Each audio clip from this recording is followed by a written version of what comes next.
Welcome in to In Other Words. Looking forward to seeing everybody. Glad to see everybody. How we doing? All good? Yes, sir. Awesome. All right. Just like a few weeks ago, we have a very special guest. Today's guest is Miss Jody O'Brien. Jody, how are you today? Woo-hoo. Fabulous. Thank you very much. It's a beautiful Cape Cod day. Oh, awesome. It's Wow. thunder and lightning right now in Louisiana. So imagine that. That's what we do. It's like 100. I'm enjoying these 110-degree days I got going on. That's right. That's That's right. why when I used to fly, Brent, you used to avoid those southern afternoons at airports. Right. It takes a 100-degree day and just makes it 100 degrees with 100% humidity. So what could possibly be wrong with that? Yeah. It's awful. Yeah. On a happier note, what are we talking about today? Well, I'm really excited about this word. I got to be honest with you. So today's word is discipline. So we'll start as we always do. Jody, why don't you tell us why you chose it and essentially what it means for you? Okay. So I'm going to do a little background story here and why I chose it. And I think probably our regular listeners know this because I say it all the time, but I brought my little show and tell. Oh, no. My favorite all-time book, Jim Collins's Good to Great, right? Which, if you could see it, it's really thumbed through and highlighted and bookmarked, all sorts of things here, because I really have loved it. But interestingly enough, this one particular story from the book that's kind of floating around right now at this point was not one that I remembered off the top of my head, but I'm loving it. And it's Jim Collins called it the Stockdale Paradox. And it came from his interview with Jim Stockdale for the book, Good to Great. And in case you don't know, Jim Stockdale, or Admiral Jim Stockdale, was a Vietnam War veteran, or is, and he was held a prisoner of war during the Vietnam War in what is known as the Hanoi Hilton. You might know a few other people who were in residence there. This little Senator John McCain, and you may have heard speaking. He does a lot of public, or has certainly done a lot of public speaking, including in the real estate industry. Charlie Plum. And by the way, I brought another. If you've not read Charlie Plum's book, I'm No Ordinary Hero, read that one as well. I'm a hero, but not an ordinary hero. Yeah. So I'll put those things in. I'll put those in the comment box in a few minutes. But Admiral Stockdale was going on and talking about sort of his survival of the Hanoi Hilton, and he described it as knowing it would be his defining moment of his life that would change his life, and he would not have traded it for the world, right? So he had this really super positive look at that. And then the next question asked by Jim Collins was, who had trouble mentally, bearing this trauma of, being tortured and held in these small prisons and et cetera. And Admiral Stockdale answered really quickly. He said, that would be the optimists. So that's the paradox there, that he had this really critical aspect of what was happening to him, this sort of life-fulfilling trauma, and he had this very optimistic view of it, but the optimist did not survive that. So basically, I'm gonna put my glasses on to read it, which is how I think. So the paradox is accepting the brutal facts of the reality you're in with wavering faith in the end game, using discipline to prevail.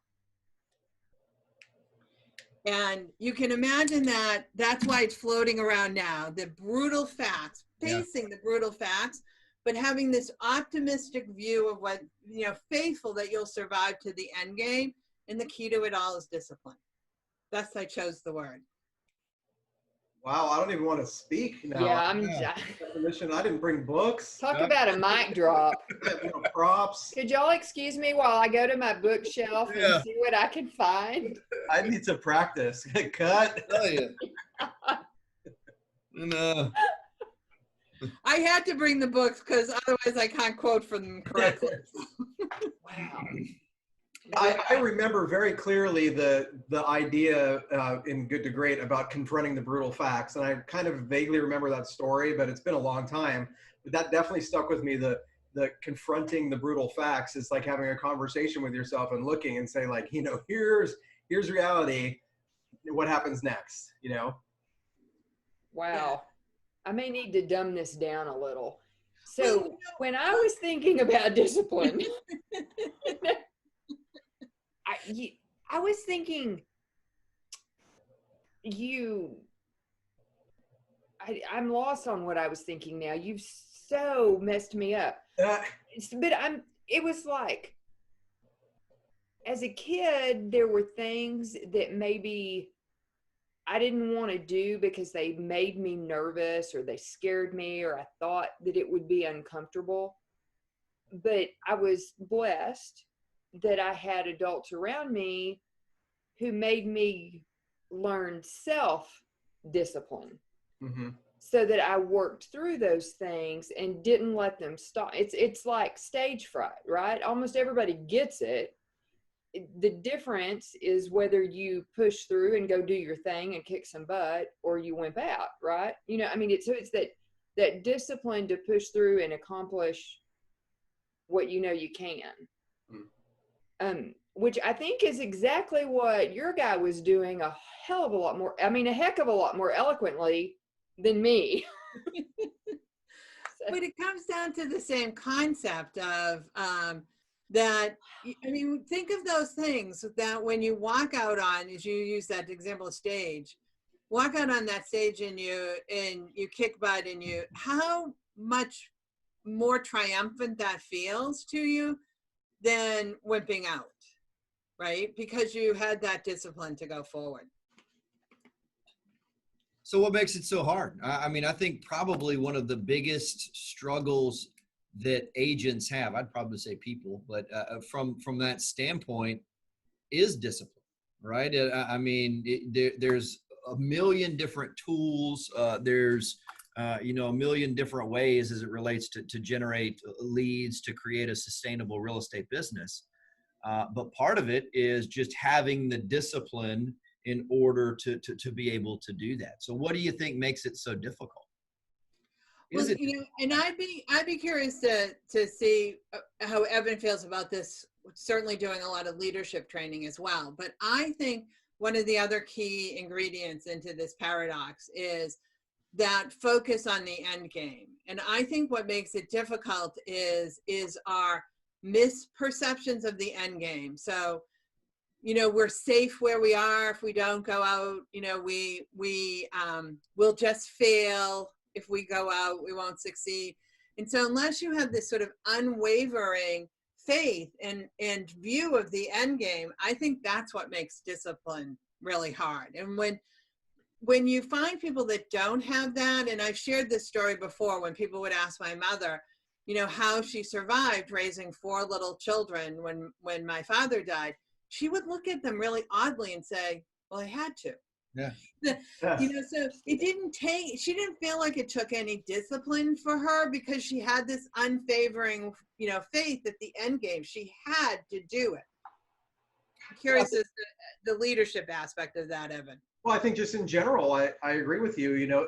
First of all, it usually involves doing something you don't like. Otherwise, it wouldn't be discipline. Like, it doesn't take any discipline to eat candy all day. It's usually like sacrificing some short-term pleasure for the long-term gain.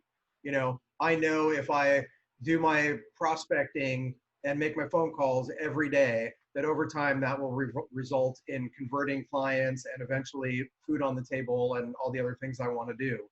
But I wake up today and I'm like, I'd rather stay in bed, or I'd rather go to the beach or whatever, because that sounds like fun for the day.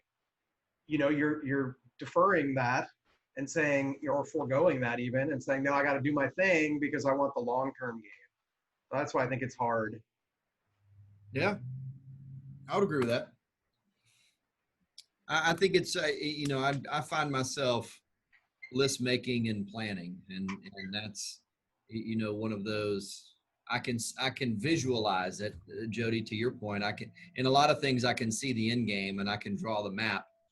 And sometimes you just gotta put your head down and get after it. So it's Well, I sometimes. think one of the tricks is trying to connect those things, you know, trying to train yourself so that you know you're this uncomfortable thing or less than happy thing that you have to do. If you can always connect that to that long-term outcome, it's going to help, you know. But man, I think everybody struggles with this kind of thing every day. Sure.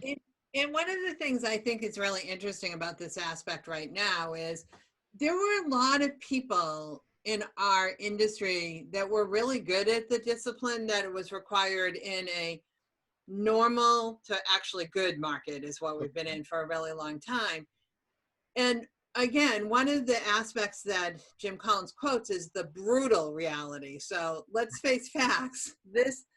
The events of the world have thrown us into a brutal reality. And so there's actually some people out there, I think, who don't know how to find the discipline again they don't know where the end game is. And I would say, just get back on track. Just get back to where you were and keep going, and you'll find all those tools and skills again. Start. It's that routine. It's that routine.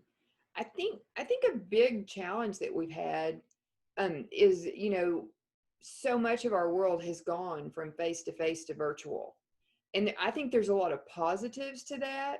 I mean, I'm certainly not on the road as much as I was, you know, and I talk to friends in other industries, same deal. They get more quality family time because they're not driving, they're not on the road, and they feel like they get more work done in this new environment that, you know, they've set up at home. But I think that when you're face to face, you still think about, and I know this is like the Southern coming out maybe, but you still think about your manners. Yeah. Right. I mean, when you're face to face with someone, there are rules, there's etiquette that you follow. And I think that when you get in this virtual situation, and especially things where there's no video, right? Like social media stuff, you people act like the etiquette not only is different, but just doesn't exist. Yeah. And I think we have to have some discipline.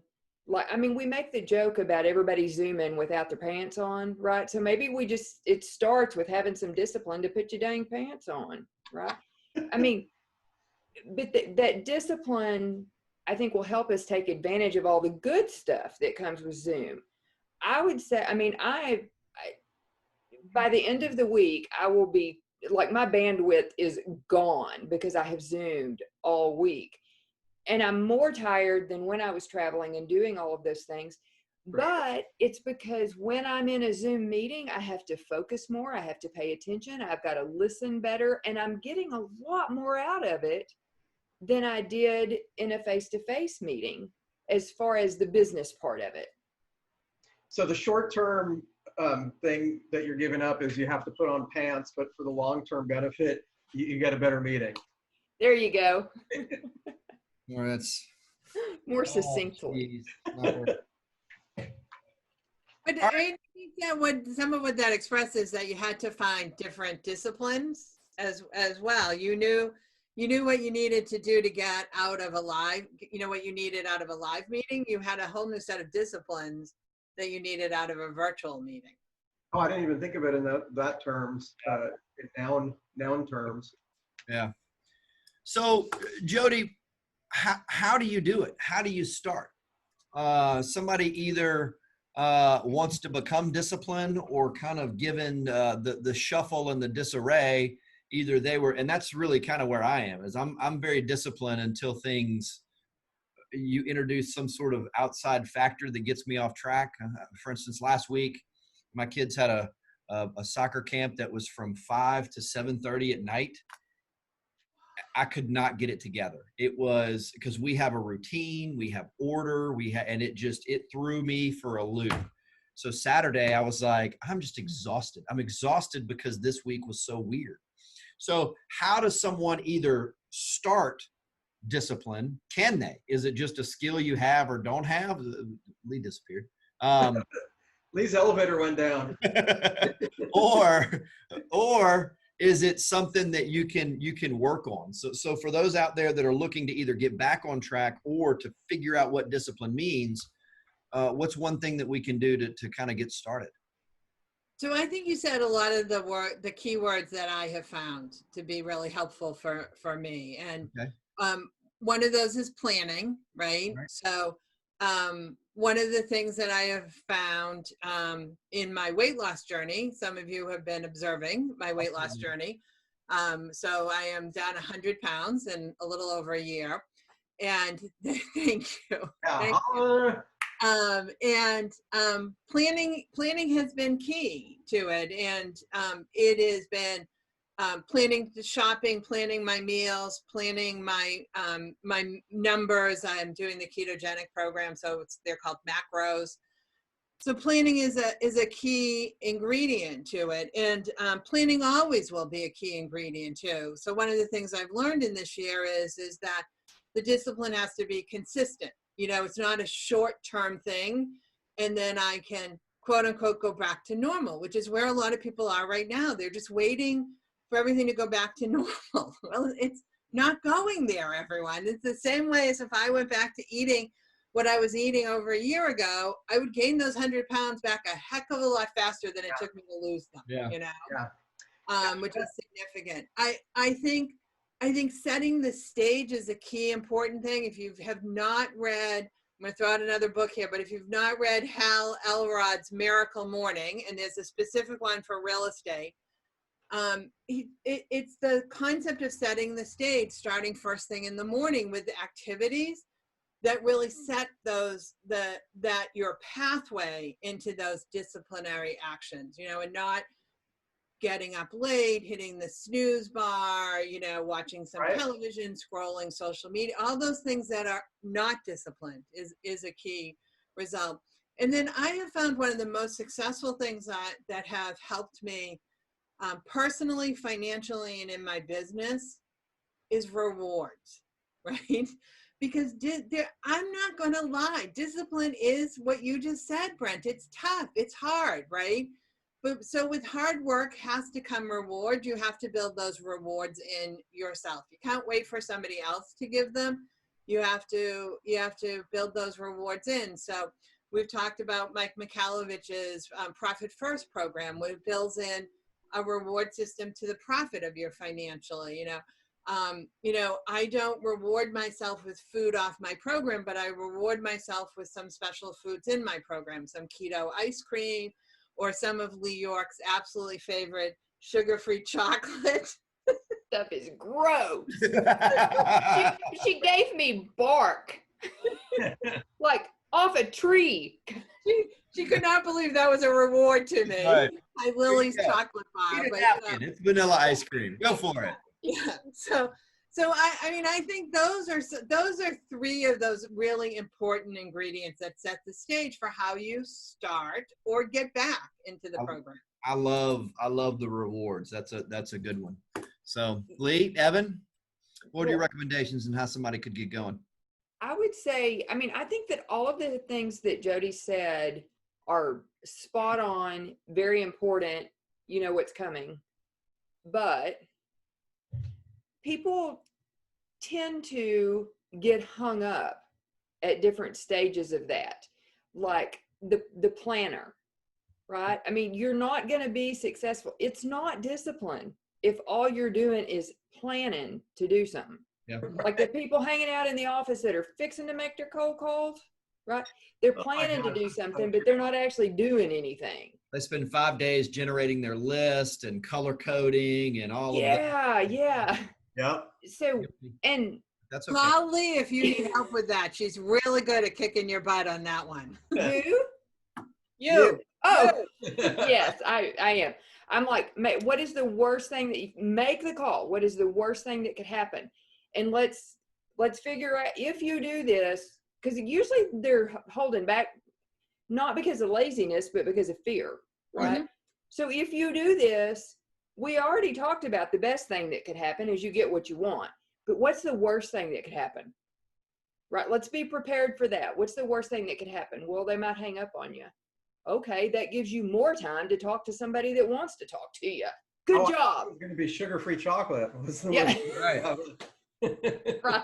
Well, yeah, that's a point. In today's world, there may be some questions where what's the worst thing is not the question I want to ask, right? But but I think don't get hung up at one stage. You've got to push yourself through. And the rewards is absolutely the biggest piece of it, because you're not going to do something that makes you uncomfortable if there's no win. What's the reason to do it if there's no reward? So, knowing what those rewards are and focusing on them. Yep. Yeah. So I'm actually going to drop a name, right? That never happens. But does anybody remember the old Sweat Hogs course? I was thinking the same thing. Yeah. So I remember, and I know I'm dating myself because it was at least 20 years ago when I did the Sweat Hogs thing, right? But one of the things that we had to do in that program was we had an 8x10 plastic sleeve. And whatever your goal was, you were supposed to take a picture, blow it up to 8x10, put it in that sleeve, attach it to your keychain. Yep. And it went everywhere. Like I'm in the grocery store trying to put my keys in my purse, and I got this big 8x10 glossy of my first laptop hanging out, right? But if you met the goals during the program, for me, it was the laptop. I went and got the laptop. By the way, got it halfway through the program. Nice. Nailed it. Discipline. Half There price. you go. I'm assuming you paid half price. So Evan? Here too. Yes. I got another thing to add, because I like the rewards and I like the, just do it part. And I love when you were talking about lists, I was thinking the same thing. It's like, you can make lists of lists. That doesn't mean you're actually doing anything. And it's really dangerous because it feels like you're doing something. You're not doing something, you know what I mean? What I would say is first, know what you're committing to, like know what the reward is. And if it's something that you want to do, and if you decide that it is, so a lot of times you do this like in business planning or strategic planning, where you get in some nice room somewhere and you have a nice lunch and all that. And then you come up with all these great ideas, on retreat. And then you get back to work and then you have to do stuff to make it happen. So I think when you're in the zone of committing to the idea, you have to be nice to your future self who's going to be going back to work on Monday. And any kind of cheats, hacks, anything you can put in to make it easier. So when Jody was talking about weight loss, I was thinking about things like carrots and having like decent foods on hand that maybe satisfy a little bit of sweet or whatever the thing is, where you're not like running out. Because like I know when I'm on the weight loss thing, like I'm eating all the time, and so I have to have something right there that I already, for me, that is a healthy thing rather than getting some other thing. And that's just being nice to myself in the morning, showing the discipline to go, okay, I'm going to get my meal ready. I'm going to bring all my stuff with me so that I'm taking care of myself. Because otherwise it's going to be a struggle to go like Big Mac or, what am I going to do next? And that applies to, anything. You leave the house, tomorrow morning, you're like, oh, I got to bring this, this, and this with me so I can do all the things I have to do. Well, if you take those things and go put them by the door, so you're going to trip on them if you don't get out, you're helping yourself for tomorrow. So I think look for ways that you can be nice to your future self and make it easier for you to make good decisions that support what you said you wanted to do when you were on the cushy business planning session, Damn. I love it. I'm feeling energized. All right. What do you want to do? Let's make a list. Go ahead. He looks energized, doesn't he? Evan, you're really good too about this, and closing your rings and closing them early in the day too. So that's a good point. I was going to say, when you were bringing up rewards, there are some people for whom the discipline is the reward. Now, I'm not saying that I won't go that far for me, but there's some people that like their mind is organized that way that like they get the reward in checking the box. I love making a list and scratching stuff off, and but I need more than that, to keep me on track. Yeah. But the little watch on my wrist bugging me to do the things I'm supposed to do, and then every once in a while it tells me I'm a good boy. Like it'll say, "Great job, Evan, you're ahead on your rings this morning," and I'll be like, "Oh," I'll walk a little taller, So Yeah. that's the list and the reward combined in one thing. Some people the competition is also part of the reward. So you can Yes, share. that's a You great can point. share your rings and compete. So Evan and I could compete. He'd win all the time, everyone, but because he runs in that and gets his green ring closed really early. But that we can share those things and put some competition out there, which is a reward for particularly a lot of real estate agents. Salespeople are usually competitive in nature. That's another really good point. Sometimes just the Yeah. aspect of saying something out loud, maybe, I don't know if that's reward, that's more like Accountability. Yeah, accountability, right? If I went out to the office and said, okay, every day you're going to find me here from noon to 1 calling my past clients or something like that, then somebody shows up tomorrow at noon and they're like, how's that going? Yeah. Well, I mean, on the flip side, occasionally it's the fear of losing that could motivate you. There's been often times where people have a goal and they'll write a check to charity, and should they not meet their goal, they'll write a check to somebody they don't like, and then Right. It's sort of the fear aspect. I mean, just kind of know yourself and know your personality. And I'm a carrot guy. I enjoy dangling the carrot out there to see if we can go ahead and do that. So I think it's good. The other part is focus. I think it's important to know what your goal is, because I think a lot of times they go, okay, I'm going to generate more business. Well, that's good, but I think it needs to be a little bit more defined than that, because you can't create a plan for, hey, I'm going to get something at some point in time in the future, right? So in order to create the discipline, to create the plan, you got to set something a little bit more concrete into the future. Well, and you also have to know yourself, right? You have to figure, I mean, this might get deep here, but you have to figure out, are you a reward person? Are you a fear person? Are you a competition person?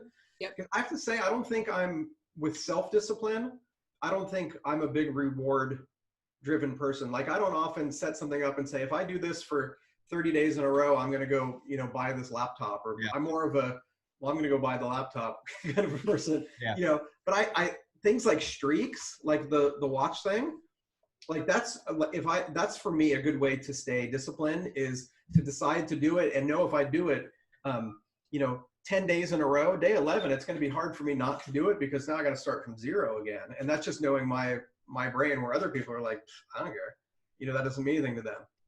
Well, I was going to say, if you don't know what motivates you, ask your broker. Right. Because or your best friend or your significant other. Yeah. But like broker, that's how they do commission. Almost every company has commission plan choices, right? And they all net the broker the same thing, but you pick the one that motivates you. So your broker probably knows, just based on that, if nothing else. Yeah, that's a good point. And I would also add, because I think that's broker, a great point, Evan, I would add to it that there's no right or wrong. There's no good or bad, So like we use the example a lot, and you just did too, as well, as you're motivated by the positive, the reward, or the negative, the fear. Those aren't good or bad. Those are just what motivates you. So I think that's important for you to understand as well. There's no judgment, and there should be no judgment of yourself of whatever motivates you. Yeah, I think that's important. I mean, I've talked to people that have a list every week, and if they finish their list by Wednesday, they're out. They're gone. They're not coming back, until the next Monday with the new list. And I think that I could never do that, but I like the idea behind it. Yeah. I'm very goal oriented. So if you want me to be disciplined, you put a goal out there. I'll never exercise until I have a race or something to do. There you go. Yeah, I'm definitely goal oriented. That's I would add that too. That's a good point. So it's, hey, Brent, you need to lose weight. Oh yeah, I'm not going to do it. But I know that starting last Monday, I've got a race in 12 weeks. So I've created the plan, the preparation, and now I can't screw it up, because I know when I toe the line, I'm going to feel like I did last year when I didn't do it, like an idiot. And it's bad. And you're still holding on to that, I see. Yeah. Relieve myself of that. So. Hey, speaking of that, I know we're probably going to wrap up soon, but I want to throw one other thing out there, is starting over. Sometimes you have, like, I was talking, this is dumb, but I'm just going to share. I was talking to somebody the other day about the whole idea of You know what inbox 0 is? Oh yeah. Right. So I'm an inbox 0 person. That means I like to clear the messages in my inbox. And I know some people have thousands of emails and they're like, that's never going to happen, whatever. But I just feel good when that's empty. That means I've done what I'm supposed to do, and I'll lose track of the other stuff. Well, every once in a while, more so in the past, I've gotten better at this. Like it'll build up and build up and build up. And it's trying to get back to 0 would be just an impossible waste of time, right? So I would declare email bankruptcy. I would just take this conversation a month ago. Yeah, we did, you and I? No, but I did with someone. Yeah. So it's like, hey, I was on track. I was disciplined. I blew it. And rather than trying to go uphill, I'm going to take all that and just put it over here. And look at me. I get to start at 0 again. And I get to reset my discipline. So I think you have to give yourself an out, whatever that looks like. I think that answers why you didn't respond to my email. If it was important, I think I must have hit during bankruptcy. No. Honestly, I'm not joking. I don't think I've had to do that in years, but I have had to do that many times before because I get like a guilt. I'll see that in there and it's piling up and it really weighs me down. I know that's just weird, but that's just who I am, that, you know, how I'm wired. And so, but then you just kind of let it all go. And it's like, oh, look, a blank slate. I get to try again. And that's what happens is somebody gets off kilter and it's hard to get them back kind of on the wagon. My strategy is never miss 2 days. So if I miss a day for whatever reason, I make it a point never to miss a second day. I never miss 2 days in a row. So whatever my goal is, I'll give myself, okay, well, I screwed up, but tomorrow I can't screw up. You just can't. It's impossible. And that helps get you back on track. So that's true. You do. You have to forgive yourself. Yeah. Exactly. Yeah.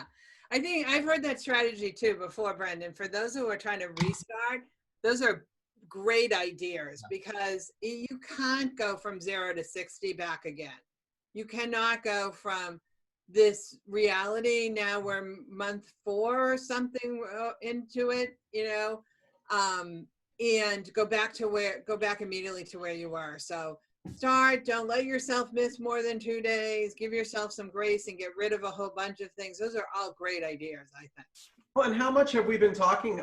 We've talked about grace. We've talked about empathy. We've had all these words, and it's just applying it to yourself, right? Just going, okay, I forgive myself. But it's just like anyone else. Like people keep apologizing to you and you keep forgiving them. And after a while, you're going to be like, I don't really trust this person anymore, you know? So when you forgive yourself, you have to step up also and be responsible again, you know? But I think definitely give yourself the grace, to borrow Paula's word, when you mess up and just don't do it 2 days in a row, like Brent said. All right, wrap it up. Lee, action items. What do I need to do this week to become more disciplined? Plan, but don't over plan. Okay. Execute the plan. I like that. Plan. Okay. Over plan. Don't put it in colored pencils. Evan? Well, I would say look at your commitments and sort of recommit to them. Make sure that whatever you're supposedly need to be doing, that you still want to do those things and understand why. And then kind of ask yourself, like we just did here, or maybe that was just me, to understand yourself on what you need to help yourself in the future accomplish, uphold those commitments. I love it. I love it. And special guest, Jody, we're going to give you the last word. So I really appreciate you joining us again today. Very nice. Thank you for having me. Oh. I'm going to go back to Jim Collins' word, and then I'm going to say, number one, everyone who's listening to us, broker owners, agents, association, people, accept the brutal reality, right? Stop waiting for us to go back to normal, accept the reality, and have unwavering faith in what that end game is, and just the discipline to go for that. I love it. I said it the first time. I'm speechless. Amen. Really appreciate everybody joining us. Thanks so much for tuning in. Can't wait to see you again next week. Don't forget to like. Don't forget to share. Share it with your friends out there. Let them know what we got going on here. So really appreciate it. Y'all have a wonderful day. Bye, team. Bye, guys. Bye. Bye.